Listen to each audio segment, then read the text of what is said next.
강혜신의 오늘의 미국.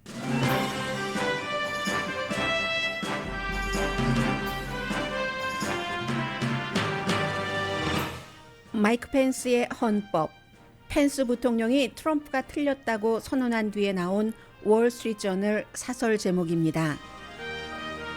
트럼프 전 대통령이 퇴임할 때 법을 어기고 대통령 기록을 대통령 별장으로 갖고 가서 기록 보관소가 찾아왔어야 했다고 워싱턴 포스트가 보도했습니다. 워싱턴 포스트 보도에 따르면 그 가운데는 김정은의 편지도 있습니다. 바이든 대통령은 워싱턴에서 독일 총리를 만나고 프랑스 대통령은 모스크바에서 푸틴 대통령을 만납니다. 러시아가 우크라이나를 침공하지 않도록 하기 위한 외교 노력입니다. 코비드-19 바이러스는 지금 미국에서는 부스터샷 접종이 낮은 게 가장 큰 문제입니다. 뉴저지주 등에서 마스크 착용 의무화 조치를 풀어가고 있습니다. 미국인 10명 가운데 7명이 예비비 없이 그달 버는 돈에만 의존하면서 살아갑니다. 백신에 대한 잘못된 팟캐스트 방송을 한 뒤 사과한 조 로건이 흑인을 비하하는 방송을 한 것에 대해 또 사과했습니다.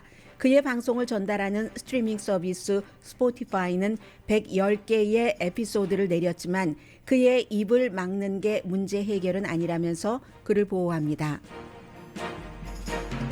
베이징 올림픽에서 미국은 첫 은메달을 땄습니다. 러시아의 15살 체조 선수가 여자 선수로는 처음 쿼드러블 점프를 한 뒤 금메달리스트가 됐습니다.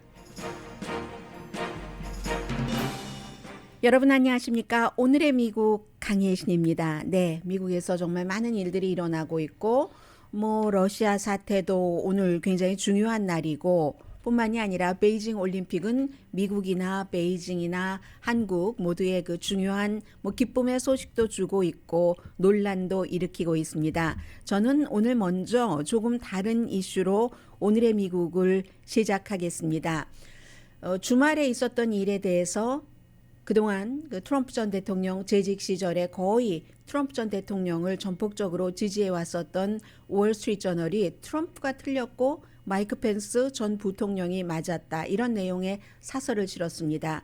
그리고 트럼프 전 대통령이 대통령이 이제 취임을 할 때 취임식에 참석하지 않고 그 전에 이제 아주 한밤중이든가요, 새벽이든가요, 아무튼 깜깜한 때 비행기를 타고 플로리다주의 본인의 별장 마알라고, 지금은 이제 주거지죠, 그곳으로 떠났는데 떠났을 때 몇 박스나 되는 대통령 기록물을 갖고 나가면 안 되는 것을 가지고 나갔고 그 이후에 여러 과정이 워싱턴 포스트에 보도가 됐습니다.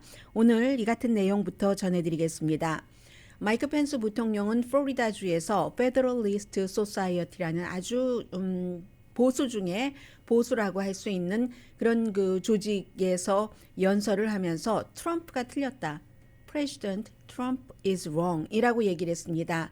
어떤 면에 대해서 틀렸냐면 본인을 방어를 했습니다. 마이크 펜스 부통령은 1월 6일 의사당 사건이 있었던 그날, 그 사건이 바로 이 펜스의 바이든이 이겼다 하는 선언을 막기 위한 것이었는데, 트럼프 전 대통령은 본인이 선거 결과를 뒤집을 수 있다고 부통령이 그렇게 주장을 했지만 그 트럼프 대통령의 주장이 틀렸다라고 얘기를 했습니다.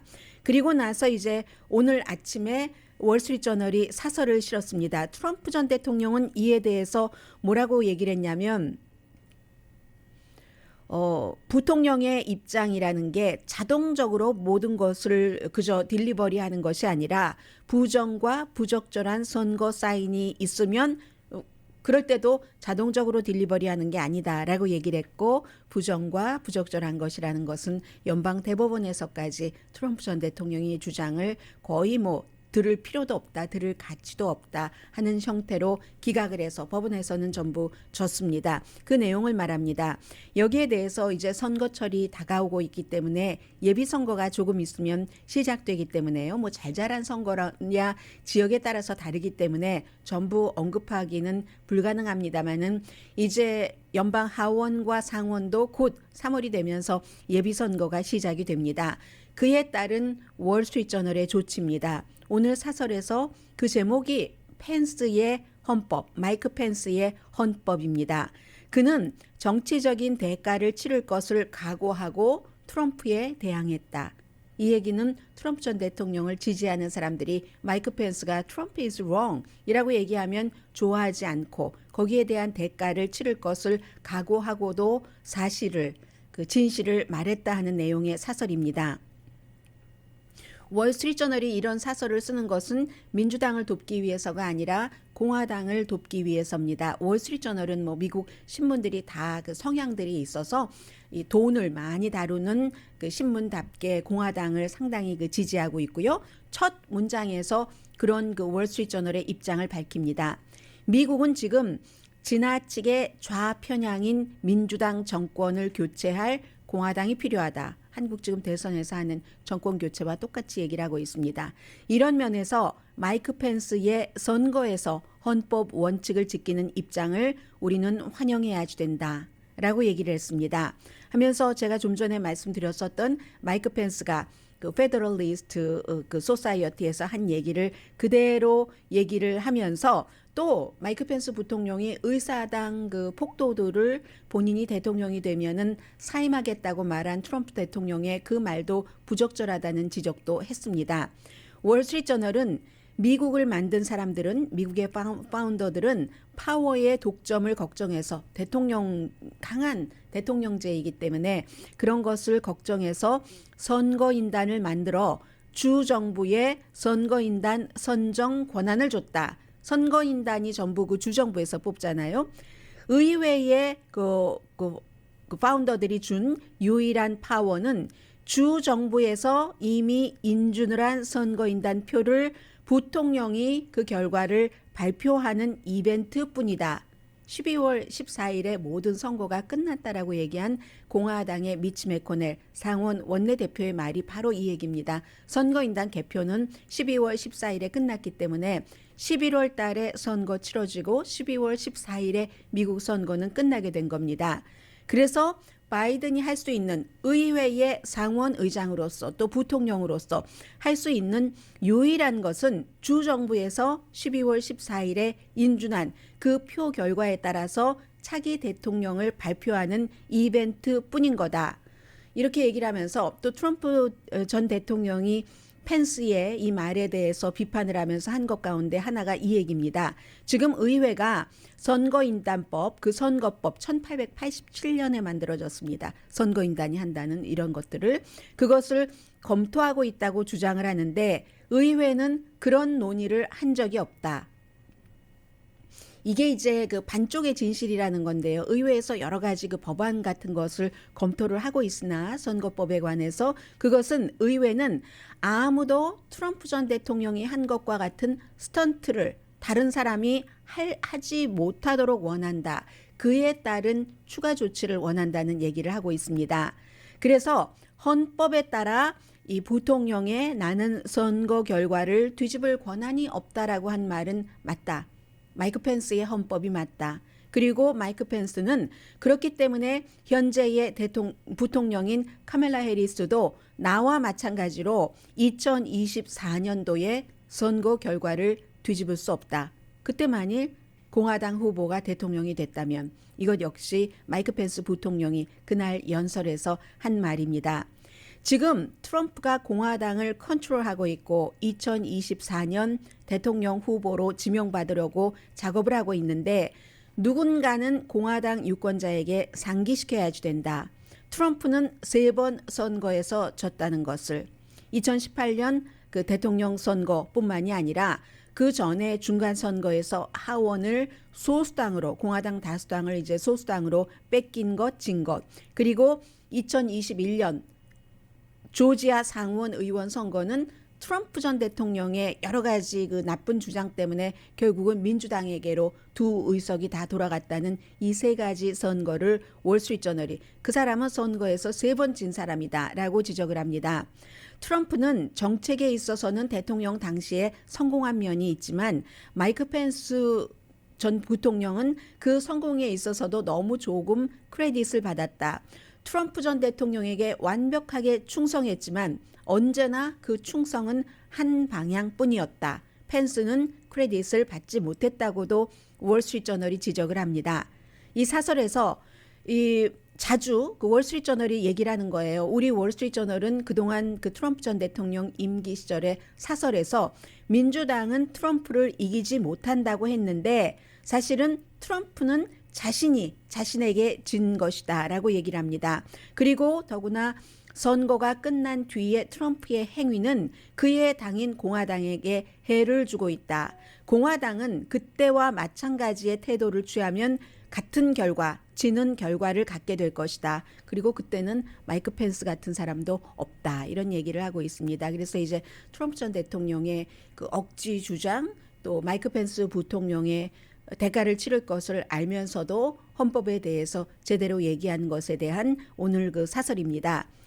그리고 이제 월스트리트저널은 오늘 월스트리트저널이 아니라 워싱턴 포스트가 보도한 내용을 미국의 모든 신문과 방송이 그대로 전하고 있습니다. 인용을 해서요. 워싱턴 포스트의 보도라는 것을 뭐 방송이야 라이브로 하고 신문이야 인터넷 웹사이트가 있으니까 하는데 뭐냐면은 대통령 자리를 떠날 때 백악관에 두고 가야지 된다는 것은 뭐 일반 사람들도 생각해 보면 알 수 있는 상식입니다. 그런데 트럼프 전 대통령이 백악관을 떠날 때 그 대통령의 많은 기록을 몇 박스나 되는 기록을 부적절하게 마알라고로 플로리다주에 있는 본인의 집으로 가져갔다는 겁니다.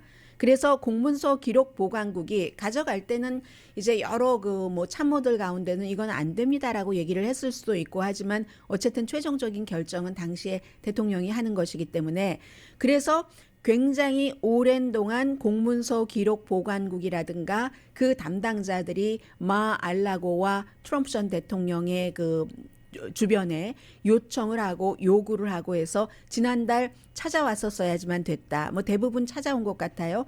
몇 퍼센트 찾아왔다라는 보도는 없었습니다. 그런데 그렇게 박스에 실어서 간 그런 그 기록 가운데는 김정은의 편지, 미국에서 러브레터라고 이제 말하고 있습니다. 아주 뭐 뷰티풀한 레터, 이제 서로 그 회담을 하고 할 때 그때였죠. 그 편지. 그리고 오바마의 편지도 가져갔다는 얘기입니다. 오바마는 아마 그 트럼프 전 대통령이 대통령 되고 나서 백악관에서 직무를 시작하기 전에 이제 대통령들이 전통적으로 나올 때 당이 뭐 다르던 같은 당이던 후임 대통령에게 덕담도 하고 그 본인의 어떤 그 느낀 점 같은 것도 써서 이 사람이 후임자가 교훈으로 받아들였으면 하는 그런 면도 있어서 늘 편지를 남기죠. 성공하길 바란다라고 썼다고 하죠. 그 편지도 그 마알라고로 가져갔다는 겁니다.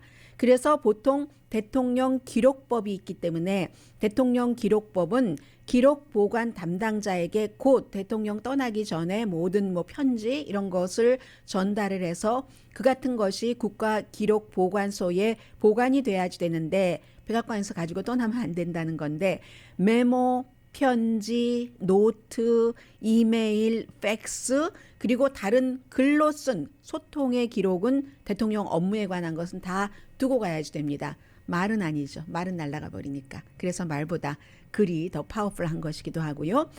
담당자들이 굉장히 걱정이 됐고 또 가지고 간 기록이 손상될 것도 걱정을 하고 그 손상됐을 수도 있는 기록들이 의회의 의사당 폭동 사건을 조사하는 조사팀에게도 전달이 됐다는 겁니다. 그래서 지난해 내내 내놔라, 그 가져간 거 내놔라, 가져간 거 내놔라 하는 이 같은 서로 부침 같은 것들이 있었다고 얘기를 하고 있고요. 워싱턴 포스트는 공문서 기록 보관 담당자와 트럼프 전 대통령 대변인에게 인터뷰를 요청했지만 양측 다 인터뷰에는 응하지 않았다고 얘기를 하고 있습니다. 그래서 이번에 몇 박스씩이나 대통령이 백악관을 떠날 때 기록을 가지고 나간 것은 리처드 닉슨이 워터게이트 사건 사건과 관련해서 기록을 공개하지 않으려고 했었던 그 이후에 최대로 심각한 상황이다. 뭐 워싱턴 포스트의 표현입니다. 그래서 이 기사를 지금도 이제 케이블 텔레비전에서 방송을 하고 있는데 이 워싱턴 포스트의 기사에 댓글이 무척 많이 달렸습니다. 그 가운데서 워싱턴 포스트를 보시는 분들이니까 대체적으로 기본적으로 이제 진보적인 시각을 갖고 있는 분들이라는 것은 말씀을 드리고요.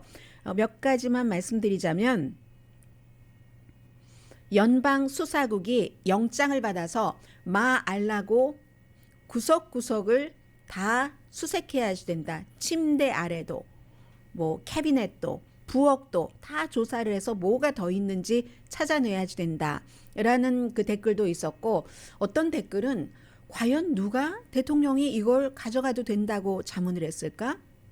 자문을 그렇게 처음부터 한 사람은 드물겠죠. 그러나 대통령의 그 결정이기 때문에 그리고 이 부분에 대해서 또 일부 그 트럼프 전 대통령 측근은 악의가 없었다. 그러니까 뭐 모르고 가져갔다라든가 뭐 여러 가지 이유가 있을 수 있는데 그러한 말에 대해서는 한 댓글을 다신 분이 비도덕적이건 악의가 있었건 없었건 이건 범죄다라고 얘기를 합니다. 이 같은 내용은 사실은 그 정상적으로 그 대통령의 권력이 이양되고 전임 대통령이 후임 대통령 취임할 때 뭐 본인이 재선되지 못한 그 아쉬움은 크지만 뭐 축하도 해주고 취임식에도 참석을 하고 한 모든 것들이 정상적으로 이루어졌으면 지금 바이든 대통령이 취임을 하고 1년이 지났습니다. 1년하고 열흘도 더 지났네요. 1월 25일이었으니까 이러한 일로 언론도 계속 뭔가를 취재를 하고 담당자들 에너지를 여기에 쓰고 이런 일들이 없었을 텐데 미국은 지금까지도 굉장한 에너지를 소비하고 있다는 것을 그대로 보여주는 기사이기도 합니다.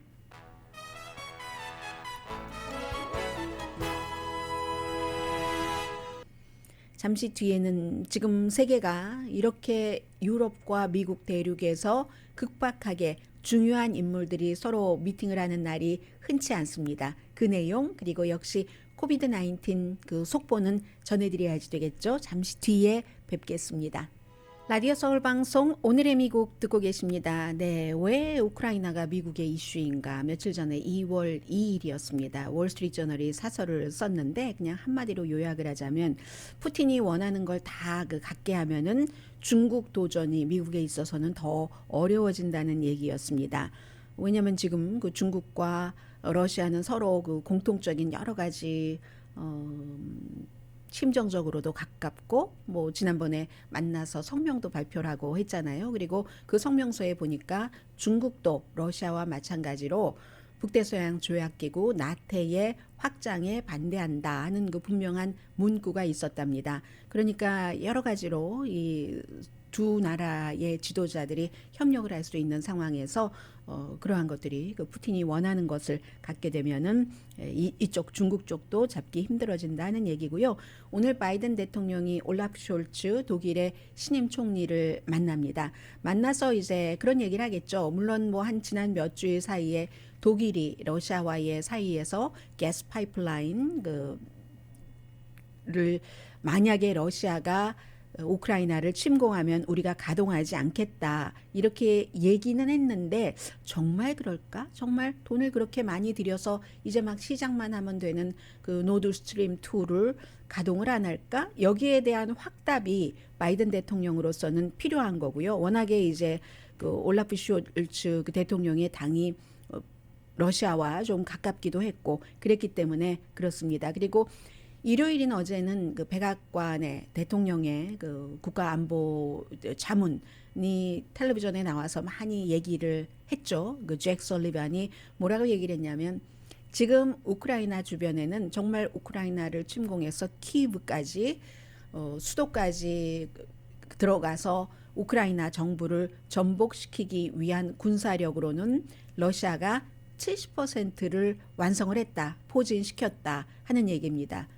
나머지 30%도 언제든지 이 푸틴의 명령만 있으면 대기조에서 실전조로 바뀔 수 있는 것이고요. 그 같은 얘기를 해서 만약에 우크라이나를 러시아가 침공하고 난다면 72시간 안에 5만 명 이상이 숨지거나 다치고 사상자가 나오고 72시간 안에 키브 우크라이나의 수도는 러시아 손에 들어간다. 이렇게 잭 설리번 안보보좌관이 말했습니다. 그랬더니 러시아의 UN 부대사가 당장 그 반론을 펼쳤습니다. 미쳤고 미쳤어. 이런 그 형태로 얘기를 했거든요. 만약에 우리 러시아가 이렇게 얘기한다면 사람들이 뭐라고 하겠는가? 이렇게 얘기하는 것과 똑같다. 입장 바꾼 것으로만 보면 이런 말인데 미국이 러시아가 이렇게 말한다는 거예요. 미국이 런던을 침공을 해서 일주일 안에 민간인 30만 명을 숨지게 한다. 러시아가 이렇게 말한다면 뭐라고 영국 사람과 미국 사람들이 느낌이 어떻겠는가? 그게 지금 러시아와 우크라이나 사람들이 느끼는 것이다. 뭐 말도 안 된다. 이런 얘기를 했습니다. 어쨌든 아직도 그 러시아에서도 우크라이나를 꼭 침공하는 것은 아니야라는 말을 뭐 한다고도 볼 수 있는 거고요. 프랑스 대통령이 지금 모스크바에 갔습니다. 모스크바에 가서 블라디미르 푸틴을 만나기 위해서인데 그동안 뭐 여러 번 적어도 3번 블라디미르 푸틴과 통화를 했고 푸틴을 모스크바로 직접 만나러 가기 전에는 바이든 대통령과도 통화를 했습니다. 푸틴과 만나고 나서 이제 우크라이나 대통령과도 프랑스 대통령이 접촉을 한다고 하고 보리스 존슨과도 뭐 이미 가기 전에 통화를 했는데 이마누엘 마크롱 대통령은 미국의 잭 설리번 같은 국가안보보좌관이 2월 중순 심지어 베이징 올림픽이 끝나기 전에도 러시아가 우크라이나를 침공할 가능성이 있다. 이렇게 그 경고 메시지를 보냈지만 프랑스 대통령 이마누엘 마크롱 대통령은 상당히 본인이 가서 중재를 잘할 수 있을 것으로 낙관적인 말을 많이 했습니다. 그리고 실제적으로 이렇게 중재를 하러 가는 사람이 내가 잘 못하고 올 거야 이런 얘기를 할 리는 없죠. 그래서 프랑스로서는 가장 중요한 것 가운데 하나가 적어도 시간이라도 벌고 싶을 겁니다. 4월 달에 프랑스에서도 선거가 있고 프랑스뿐만이 아니라 뭐 헝가리 이런 여러 나라가 선거가 있기 때문에 슬로베니아 같은 나라도 적어도 지금 이제 2월 중순이기 때문에 본인들의 그 선거가 러시아가 우크라이나를 침공하면 그건 미국을 침공하는 것과 마찬가지 일이기 때문에 미국과 유럽이 전부 거기에 모든 것들이 쏠릴 겁니다. 이 촉각이. 그래서 좀 적어도 늦춰보는 것, 적어도 늦춰본다기보다 시간 벌기라도 이 프랑스의 이마누엘 마크롱 대통령은 하고 프랑스로 돌아가야지 되는 그런 그 임무를 지금 스스로에게 주고 임무를 갖고 푸틴 대통령과 면담을 합니다. 그러니까 이제 오늘 로스앤젤레스 시간으로 저녁쯤이 되면은 바로 그 내용이 탑뉴스가 되겠죠. 결과에 대해서. 모든 것이 이렇게 일촉즉발인 것처럼 보이던 때에 한 번의 회담으로 우리 이제 모든 것을 다 서로 합의하고 아무 일도 없던 것으로 하겠습니다 하고 원위치로 돌아가는 것은 거의 역사상 일어나지 않았죠. 그러나 어떤 그 시작이 될 가능성은 충분하죠. 미국이 이제 코비드 19이 3년째 됐습니다. 그래서 이제 과거에 1918년도에 그 플루를 많이 이곳에 대입을 해서 비교를 하게 되는데 그때도 1918년도에 플루가 시작이 돼서 19년, 20년에 완전히 끝나진 않았습니다. 그러나 적어도 그 당시에는 3년째까지 계속 이게 헤드라인이 되진 않았거든요. 그런데 지금은 헤드라인이 되고 있잖아요. 왜냐하면 이제 미국이 아직도 뭐 오미크론이 뭐 힘을 많이 잃어가고 있다고는 하지만 사망자도 많고 확신을 할 수가 없기 때문에 그런데 미국은 왜 이렇게 이런 거 잡히는 것이 특히 이제 부스터샷 접종이 많이 돼야지 안심을 할 텐데 부스터샷 접종이 슬로우한가 하는 것을 오늘 그 뉴욕타임스가 그 전문 기자가 보도를 하는데 보니까 65세 이상으로서 부스터샷을 맞지 않으신 분들이 현재 14%랍니다. 이건 카이저의 발표입니다. 그래서 영국이나 독일보다 미국이 훨씬 사망률이 높은 것이 오미크론 이후에도 나이 드신 분들이 사망을 많이 하는데 나이 드신 분들의 부스터샷 접종이 미국이 훨씬 낮기 때문이고 그 이유는 젊은이보다도 어떤 경우는 낮은데 상당히 그 정치적으로 이 백신에 대한 여러 가지 잘못된 정보 같은 것을 갖고 있기 때문에 그렇다. 지난주에 말씀을 드렸습니다. 그런데 그것 이외에도 미국의 헬스 시스템도 문제가 있다는 겁니다. 메디컬 그 케어, 그 메디케어, 이 의료 분야가 굉장히 조직이 딱 그 통일되지 않아서 중앙 시스템이 없다는 거죠. 이런 중앙 시스템이 잘 돼 있는 나라는 대만이고요. 그리고 통일된 보험 시스템이라도 그럼 통일된다던가 그것도 아니죠. 보험회사 한 10군데서 다 장악을 한다고는 하지만 큰 보험회사 그것도 통일된 시스템이 없기 때문에 그것은 이제 캐나다 같은 나라가 아주 잘 돼 있잖아요. 보험회사의 통일성 같은 건 아니면 스칸디나비아 반도. 그러니까 미국이 스칸디나비아 반도나 캐나다에 비해서 대만에 비해서 이렇게 사망률이 높고 부스터샷 접종률이 낮게 되는 겁니다. 이런 통일된 시스템이 있어야 리마인드라는 게 있잖아요. 통일된 시스템이 있으면 그 하나의 시스템에서 사람들에게 뭐 지금 뭐 우리가 주치의한테 얘기를 받듯이 무슨 검사를 받으세요. 무슨 검사 받으실 때입니다. 피 검사를 받으셔야지 됩니다. 이렇게 공지를 해주는데 미국은 그 시스템, 국가적인 헬스케어 시스템이나 보험회사의 통일된 시스템이 없어서 그러한 친절한 안내가 잘 안 된다는 거죠. 이게 이제 예방 케어죠. 예방하는. 그게 잘 안 되고 두 번째는 미국의 정부 보건 관계자와 전문가들이 커뮤니케이션을 효율적으로 하지 못했다는 것. 특히 초기에 이 사람들은 너무나 그 조심스러웠고 다른 나라 사람들의 그런 그 관계자에 비해서 그리고 너무나 학문적으로 접근을 했다는 겁니다. 이게 큰 것을 말하는 게 아니라 작은 것들을 많이 말했는데 그게 이제 학문적인 접근과 조심스러운 접근 때문이었다고 보고 있는 건데 예를 들면 뭐 마스크를 써야지 된다 하면 마스크가 그 당시에는 모자라기도 했지만 뭐 안 써도 될 것 같다 뭐 이런 얘기도 하다가 이게 효능이 어느 게 더 좋아 쓰는 게 더 좋아 안 쓰는 게 더 좋아 하는데도 시간이 걸렸고 질병통제국과 뭐 그때는 뭐 세계보건기구도 좀 그렇긴 했어요. 그러면 나중에 어느 정도 이게 안정되고 나서도 존슨앤존슨 접종을 받으신 분들 같은 경우는 부스터샷 접종 같은 것도 아주 시간을 끌면서 나중에 허락을 했잖아요.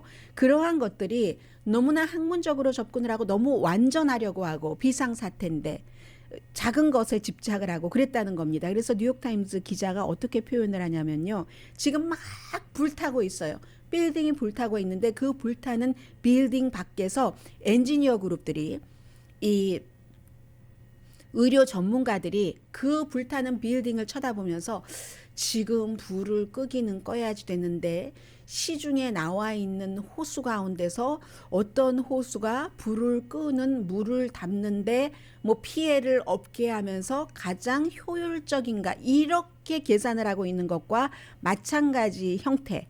어느 호수가 좋지? 끊임없이 호수의 종류에 의문을 품는 것과 같은 조치를 예로 들고 있습니다. 그랬기 때문에 마스크도 나중에는 늦게 쓰게 됐고 나중에는 그게 효율이 있어? 라는 의문을 갖게 됐고 백신 접종도 그랬으며 그 패턴이 부스터샷까지 이어지고 있다는 겁니다. 아무튼 그런 얘기요. 그리고 1918년도에 그 독감은 19년, 20년에 끝나지 않았지만 코로나 바이러스와 다른 것들이 있죠. 그 코로나 바이러스는 확산이 훨씬 빨라요. 그 당시에 그 독감보다는. 그런데 그렇지만 1918년도에는 없었던 아주 그 위생적인 병원이 있고 물도 깨끗한 물을 사람들이 많이 접촉할 수가 깨끗한 물을 많이 쓸 수가 있었고 그때는 백신도 없었잖아요. 지금은 백신도 있는데 이렇게 미국에서 90만 명이나 되는 사람이 숨졌습니다. 또 하나 있죠. 다른 것. 앞에 말씀드린 뭐 여러 가지 얘기 이외에 인간의 인내력, 하라면 하라 이런 것들이 많이 안 되고 있는 거죠. 1918년도에도 뭐 그 당시에도 마스크 같은 거 썼거든요. 그때 쓴 마스크를 보니까 지금은 이렇게 우리가 귀에다가 거는 마스크를 많이 쓰는데 그때는 끈이 지금보다 훨씬 도톰하고 해서 하얀색 여성들도 전부 긴 그 스커트 같은 것을 1918년도니까는요.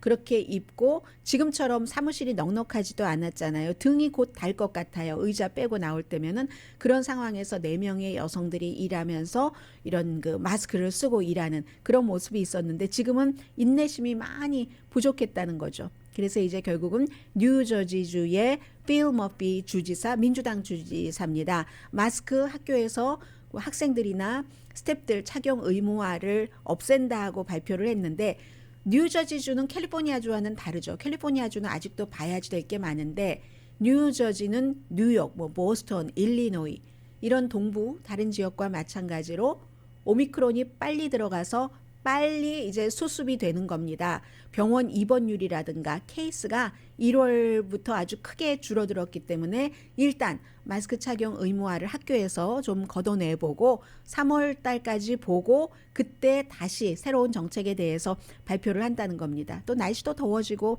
통풍 같은 것도 그동안 많이 그 준비를 해서 잘 되게 했잖아요. 버지니아주의 글렌 용킨 그 주지사는 뉴저지 주지사와 같은 때 당선이 됐는데 이분은 이제 공화당이고요. 다른 이유로 이 마스크가 뭔 소용이야? 뭐 이런 형태의 마음을 많이 실어서 마스크 착용 의무화를 주지사의 행정명령으로 없애버렸더니 이건 아직 그 교육부에서 우리는 그럴 때가 아니다 하면서 소송을 했기 때문에 계류 중이고요. 펜실베니아주의 민주당 주지사입니다. 철회하고 마스크 착용 의무화 철회하고 교육부가 알아서 그 지역에 따라서 결정하도록 했습니다. 뉴욕과 커네디컷 주지사도 곧 마스크 착용 실내에서 의무화를 재검토한다고 했고요. 미국에서는 이렇게 지금 하고 있고 캐나다에서는 그 캐나다 수도가 오타와잖아요. 오타와가 지금 비상사태가 선포됐습니다. 백신 접종 의무화에 반대하는 그 사람들이 굉장히 시위를 격렬하게 해서 뭐 경찰들이 체포도 했고 길을 막고 일주일 이상 시위를 했습니다. 이 미국 몬타나와 연결되는 그 국경도 지금 막혀 있다고 하고 경찰이 뭐 티켓을 발부해봐야 소용이 없어서 체포하고 그 사람들 특히 트럭 기사들이 그렇게 많이 시위를 한대요. 그래서 트럭 기사의 트럭을 일단 압류하고 연료도 좀 그 주유하지 못하도록 하고 지금 이런 일이 있다고 하고요. 영국의 보리스 존슨은 그 당에서 그 보수당에서 토리당 요즘도 토리당이라고 부르잖아요. 전통은 참 무시하지 못하는 것 같아요.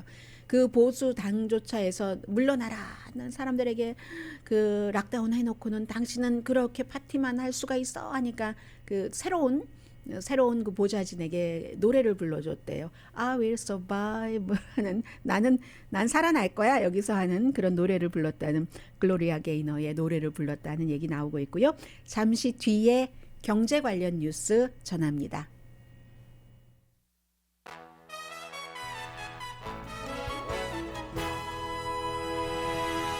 라디오 서울 방송 오늘의 미국 듣고 계십니다. 이제 새해가 한 달이 지나고 오늘 꼭 일주일째입니다. 2월 7일인데 이런 때는 그래도 재정에 대해서 한 번씩 생각을 해보잖아요. 미국의 그 보험회사 어메리 라이프가 원폴이라는 여론조사 기구에 의뢰를 해서 미국 사람들이 본인의 재정에 대해서 어떻게 생각을 하고 있나? 지금 상태는 어떤가? 어떤 것을 원하는가? 하는 것을 물어봤습니다. 기본적으로는 10명 가운데 7명이 매달 받는 봉급, 매달 버는 것에 의존해서 생활을 하고 있답니다. 페이 투 체크 생활을 하고 계시는 거죠. 2007명을 대상으로 11월 달에 조사를 했는데 이 대상은 많네요. 숫자는 많습니다. 63%가 세이빙이 없다.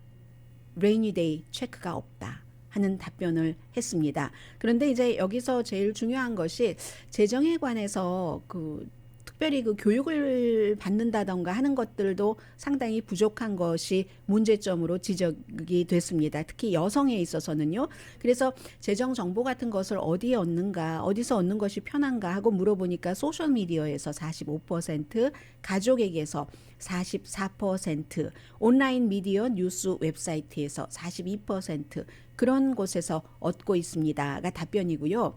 그러면 여러분들은 재정적으로 좀 이만하면 편안하다라고 생각하는 게 어떤 정도입니까? 했더니 여성의 경우는 가장 많은 사람이 크레딧 카드 빚이 없으면 난 편안할 것 같아요.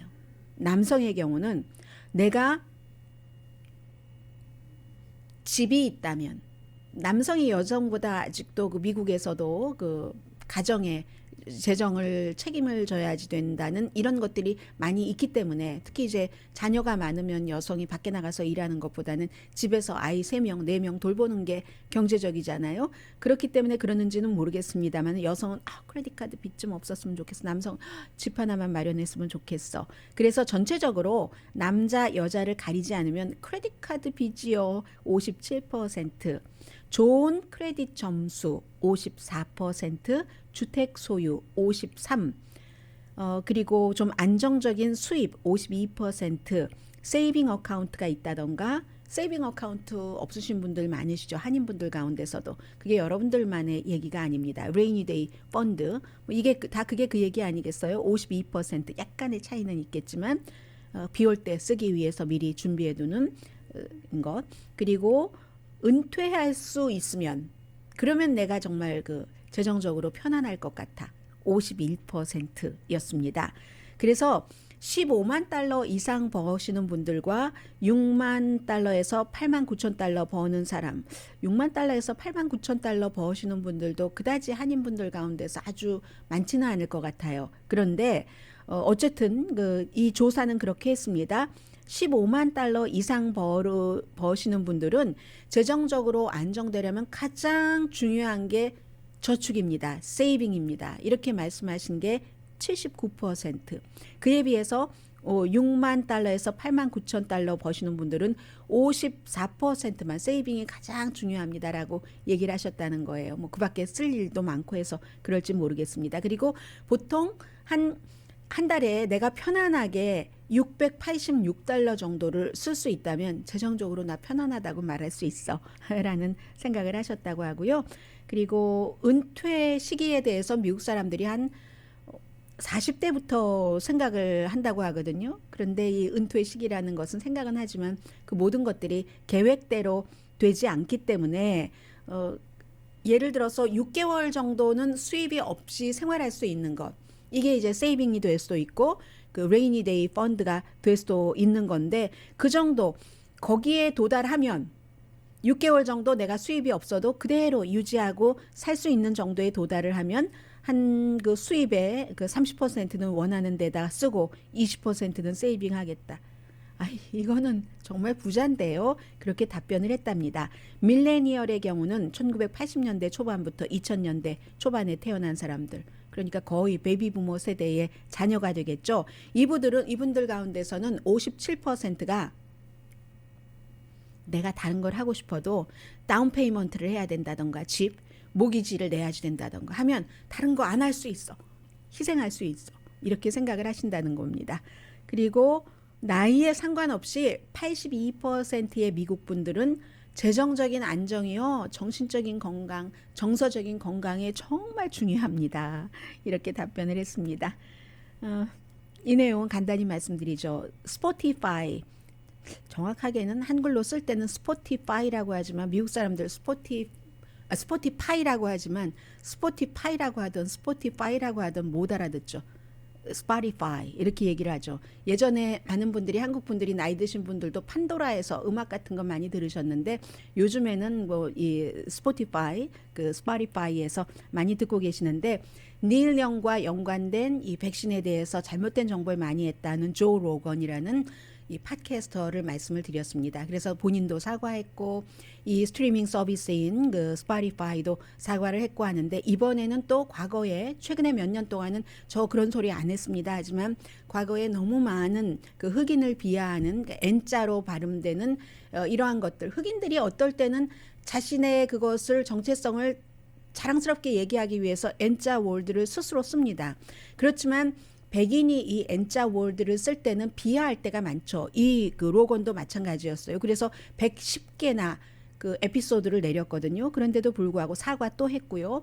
그런데 이 스포티파이의 CEO가 얘기하기를 정말 강하게 이 사람이 그런 말 한 것을 비난하면서도 그렇다고 그의 입을 막는 것이 솔루션, 해결 방안은 아니다. 한마디로 긴 성명을 직원들에게 발표했는데 한마디로 그런 얘기거든요. 그런데 그것은 뒤로 이렇게 돌아서서 보면 돈 버는 것은 계속하겠다.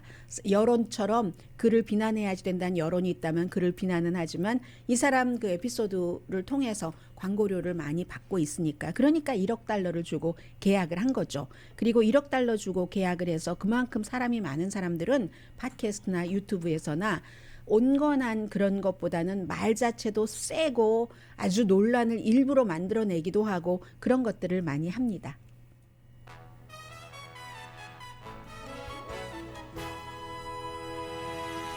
라디오 서울 방송 오늘의 미국 듣고 계십니다. 네, 오늘 이 로스앤젤레스 시간으로 5시 15분에 미국의 피겨 스케이터 그 나단 첸 라스트 네임 들으시면 금방 딱 오죠 느낌이요. 오늘 밤도 이 미국 팀 피겨 스케이팅에 은메달을 안겨주는데 기여를 했는데 경기 있고요.